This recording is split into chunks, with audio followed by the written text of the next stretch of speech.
जीतने वालों को मेरा सलाम, क्योंकि एक दिन हर कोई जीतेगा। आज से 130 साल पहले एक साइकोलॉजिस्ट थे हरमन एबेनहाउस, जिन्होंने अपनी मेमोरी की क्षमता परखने के लिए 2300 बेमतलब शब्दों की एक सूची बनाई। वे हर दिन अलग अलग तरीकों से 15 शब्दों की एक लिस्ट याद करते और अपने ऊपर एक्सपेरिमेंट करते। उन्होंने बड़ी सावधानी से रिजल्ट्स को रिकॉर्ड करना शुरू कर दिया कि वो कितनी बार पढ़ रहे हैं और उन्हें कितना याद रहता है। जैसे एक लिस्ट को याद करने के लिए उन्होंने पहले दिन 65 बार रिवाइज किया और अगले दिन 7 बार, और दूसरी लिस्ट को याद करने के लिए उन्होंने पहले दिन 35 बार दोहराया, फिर दूसरे दिन 10 बार और फिर तीसरे दिन 4 बार। इस जानकारी से उन्होंने मेमोरी डीके ग्राफ बनाया, जिसे बाद में कहा गया फॉरगेटिंग कर्व, जो 130 साल बाद आज भी मेमोरी और साइकोलॉजी स्टडीज़ में बहुत मायने रखता है। लेकिन इस ग्राफ में एक गड़बड़ थी। इस ग्राफ को देखकर लगता है कि हमारी मेमोरी समय बीतने के साथ पानी की तरह भाप बनकर उड़ जाती है। ये बात पूरी तरह सच नहीं है। हाउ वी लर्न के लेखक कहते हैं कि आपकी मेमोरी के पास 2 शक्तियां हैं। पहली, स्टोरेज पावर। जब भी कोई इंफॉर्मेशन दिमाग को उपयोगी लगती है तो उन्हें वो याद कर लेता है, क्योंकि ये शक्ति रिकॉल और बार बार उपयोग करने से बढ़ती है। इसलिए रेगुलर स्टूडेंट्स में ये शक्ति सबसे ज़्यादा होती है, यानी वो एक बार में दूसरों से ज़्यादा इंफॉर्मेशन स्टोर कर सकते हैं। और दूसरी शक्ति है रिट्रीवल पावर, यानी स्टोर्ड मेमोरी को वापस बुलाने की शक्ति, जो समय के साथ कम होती जाती है। इस शक्ति को लगातार मेंटेनेंस चाहिए। इन दोनों पावर्स को एक एग्जाम्पल से समझते हैं। मान लीजिए कि आपका दिमाग एक लाइब्रेरी है और लाइब्रेरी में रखी किताबें हैं दिमाग में स्टोर्ड मेमोरीज। आपका दिमाग बहुत बड़ी लाइब्रेरी है, इसका बहुत उपयोग होता है, इसलिए इसका साइज़ बहुत बड़ा है।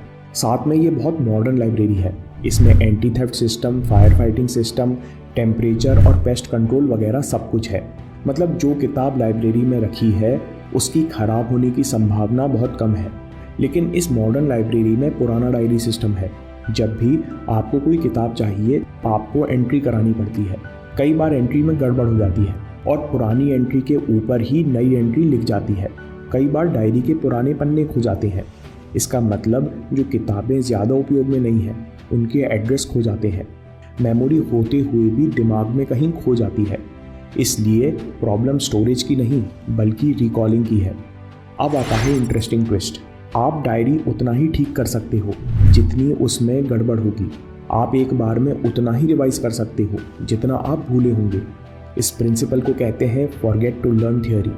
जितना ज़्यादा आपको रिकॉल करने में दिक्कत होगी उतना ज़्यादा आपको रिवीजन का फ़ायदा होगा, क्योंकि उतनी आपकी मेमोरी रेफरेंसेस मजबूत बनेंगे।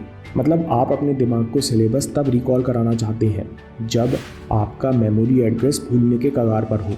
हरमन एबेनहाउस का यही योगदान है कि अगर आप रिवीजन का डिस्ट्रीब्यूशन या शेड्यूलिंग सही तरीके से करेंगे तो कम रिवीजन और मेहनत में ज़्यादा काम हो जाएगा। हाउ वी लर्न के लेखक बेनेडिक्ट कैरी कहते हैं कि मान लीजिए आपका 1 हफ्ते में टेस्ट है, तो आप आज पहला सेशन पढ़िए, फिर 24 घंटे में रिवीजन कीजिए, फिर एग्ज़ाम के 1 दिन पहले पढ़िए। अगर अभी आपके एग्ज़ाम दूर है तो आपका टारगेट होना चाहिए कि जैसे ही आप 40% सिलेबस भूलें वैसे ही आप एक रिवीजन कर लें। जो भी आज आप पढ़ें उसे अगले दिन रिवाइज़ कीजिए, फिर 7 दिन बाद रिवाइज़ कीजिए, फिर 16 दिन बाद रिवाइज़ कीजिए, फिर 35 दिन बाद रिवाइज़ कीजिए। आप कहेंगे कि अगर हम इतना रिवीजन करेंगे तो हम नई चीज़ कब पढ़ेंगे। इसी सवाल से एक बड़ा पॉइंट खुलता है। रिवीजन और पढ़ने का तरीका बहुत इफ़ेक्टिव होना चाहिए जिससे आप कम समय में ज़्यादा से ज़्यादा काम कर सकें। वॉशिंगटन यूनिवर्सिटी के साइकोलॉजिस्ट कहते हैं कि हमारे पास पिछले 80 साल की रिसर्च और एक्सपेरिमेंट्स हैं और हम दावे के साथ कह सकते हैं कि स्टूडेंट्स और प्रोफेशनल्स गलत तरह से पढ़ाई करते हैं। अधिकतर स्टूडेंट्स रीडिंग और हाईलाइटिंग करना पसंद करते हैं। हाईलाइटिंग करते समय हमें ऐसा लगता है कि हम कुछ तो प्रोडक्टिव करते हैं। जब ज़रूरत पड़ेगी तो हम ये हाईलाइटेड लाइनें पढ़ लेंगे। लेकिन ये रीडिंग और हाईलाइटिंग दोनों तरीके पैसिव हैं। इनमें आपको ज़्यादा सोचना नहीं पड़ता। ओनर्स मैनुअल फॉर ब्रेन के लेखक कहते हैं कि जब हम कुछ गहरा काम करते या सीखते हैं तो हम हायर मेंटल फंक्शंस का इस्तेमाल करते हैं, जैसे एनालिसिस यानी इन्फॉर्मेशन में से छिपे मतलब निकालना, या सिंथेसिस यानी 2 इन्फॉर्मेशन में से तीसरी जानकारी पैदा करना कि भाई ऐसा हुआ तो क्यों हुआ। इन फंक्शंस के कारण ज़्यादा ब्रेन एक्टिवेट होता है, ज़्यादा नए न्यूरल कनेक्शन बनते हैं और आपकी लर्निंग और मेमोरी डीप होती है। ऐसा करने का सबसे अच्छा तरीका है सिंथेसाइज क्वेश्चंस। जब आप पहली बार किसी चीज़ को पढ़ते हैं या किसी लेक्चर में बैठते हैं तो आपको टॉपिक से रिलेटेड सवाल लिखते जाना चाहिए जो आप रिवीजन करते समय खुद से पूछेंगे। जितने कंसेप्चुअल ये सवाल होंगे उतना ज़्यादा आपकी मेमोरी और दिमाग ट्रेन होते जाएंगे। आप रट्टा लगाने वाली इंफॉर्मेशन में भी कोई कंसेप्ट बना सकते हैं। फॉर एग्जाम्पल, आपको 12th क्लास की ऑर्गेनिक केमिस्ट्री में वर्ड्स रिएक्शन की इक्वेशन याद करनी है। सबसे पहला सवाल आप पूछोगे कि इतनी सरल इक्वेशन ऑर्गेनिक केमिस्ट्री में इतनी इंपॉर्टेंट क्यों है? क्योंकि ये इंडस्ट्रियल एप्लीकेशन में बढ़िया है। आप फैक्ट्री या लैब में हैलाइड से प्योर गैस बना सकते हो। आपको रिएक्शन शुरू करने के लिए बस एक कैटलिस्ट चाहिए, सोडियम। इस इक्वेशन में सोडियम इतना इंपॉर्टेंट क्यों है? सोडियम बहुत रिएक्टिव होता है, कांटेक्ट में आते ही रिएक्शन चालू हो जाता है और सोडियम हैलाइड्स बना लेता है। आपको सोडियम के साथ किस चीज़ की ज़रूरत पड़ती है और क्यों? ड्राई ईथर एक सॉल्वेंट की तरह काम करता है, सोडियम हैलाइड्स को डिसॉल्व कर लेता है और आपको रिजल्ट में प्योर एल्केन गैस मिलती है। एल्केन्स को लेकर इस रिएक्शन के क्या नुकसान है?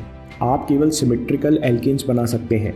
अगर एसिमेट्रिकल बनाने की कोशिश करेंगे तो रिजल्ट में गैस का मिक्सचर मिलेगा। दोस्तों, अब आप कभी वर्ड्स रिएक्शन नहीं भूलेंगे क्योंकि सवाल पूछते पूछते आपकी लर्निंग बहुत गहरी हो गई है। इसी तरह आप अकाउंटिंग से लेकर हिस्ट्री तक सारे सब्जेक्ट्स और टॉपिक्स पर क्वेश्चन बना सकते हैं। आपको नोट्स को बहुत सुंदर और आकर्षक बनाने की ज़रूरत नहीं है। आप फैक्ट्स पर क्वेश्चन बना सकते हैं, लेकिन याद रहे वाई, ऐसा क्यों हुआ के रूप में आपको क्वेश्चन ज़रूर बनाने हैं। आप पूरे आंसर के लिए किताब का एक पेज नंबर भी लिख सकते हैं। इस टेक्निक के 3 फायदे हैं। पहला, नोट्स बनाने में समय बचता है। दूसरा, आपकी लर्निंग बहुत डीप होती है। और तीसरा, आपको रिवीजन करने में समय बहुत कम लगता है। डीप मेमोराइजिंग का दूसरा तरीका है स्पाइडरग्राम्स। जो भी आपने 30 मिनट में पढ़ा है उसे किताब बंद करके स्पाइडर डायग्राम्स बनाइए। मतलब जो भी आपने कुछ याद किया है उसे फ्लो चार्ट या डायग्राम के रूप में लिख दीजिए। इसके 2 कारण हैं। पहला, हमारे दिमाग की 80% कैपेसिटी विजन को डिकोड करने के लिए डेडिकेटेड है। आपका दिमाग का बड़ा हिस्सा एक्टिवेट होगा। दूसरा, आप इंफॉर्मेशन को एक स्ट्रक्चर देंगे जिसके लिए आपको सोचना पड़ेगा, जिससे आपके ध्यान के साथ आपकी मेमोरी बढ़ेगी। आपको कंसेप्ट्स के साथ डिटेल भी याद रहेंगे। अगली टेक्निक है यूज़ फ्लैश कार्ड्स। असल में रिपीटेशन बुरा नहीं है, माइंडलेस रिपीटेशन बुरा है। जितना एक्टिव आपका दिमाग होगा, जितना ज़्यादा आपको ध्यान देना पड़ेगा, उतना ज़्यादा आपको याद रहेगा। फैक्ट्स याद रखने के लिए भी एक्टिव रिकॉलिंग का इस्तेमाल करें। इसके लिए फ्लैश कार्ड्स बहुत कारगर है। वैसे तो ऑनलाइन बहुत सारी फ्री एप्लीकेशंस और वेबसाइट्स हैं जिनमें आजकल एंकी सबसे ज़्यादा प्रचलित है, लेकिन मैं साल के आखिरी 2 महीनों में आपको एप्लीकेशन रिकमेंड नहीं करूँगा।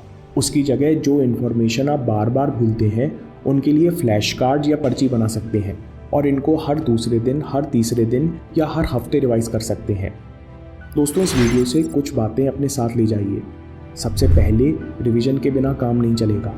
फॉरगेटिंग कर्व आपसे 2 बातें कह रहा है कि पहला, अगर आप रिवीजन नहीं कर पा रहे तो उम्मीद मत करो कि एग्ज़ाम से पहले आपको 10% इन्फॉर्मेशन से ज़्यादा याद रहने वाली है। दूसरी बात कि अगर आपने आज से पढ़ना स्टार्ट किया है तो कल से आप हर दिन रिवीजन करेंगे।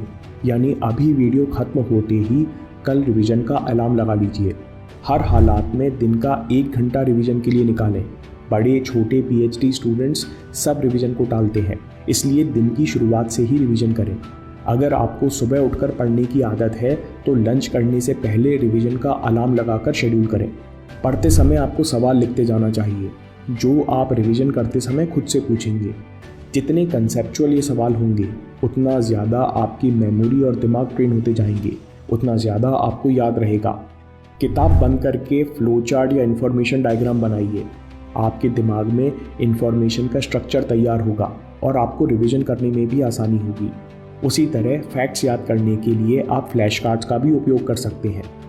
दोस्तों, अगर आपको ये वीडियो पसंद आया तो साइंस ऑफ अटेंशन पर भी वीडियो ज़रूर पसंद आएगा, जिसमें हमने देखा कैसे अटेंशन आपकी मेमोरी और इंटेलिजेंस पर प्रभाव डालता है। अभी देखिए या बात के लिए सेव कर लीजिए। आपके समय से कोई वीडियो, कोई ऐप, कोई न्यूज़ कीमती नहीं है। मैं काम के किस्से लाता रहूँगा। हिम्मत, हरकत, होशियारी, हम जीतेंगे।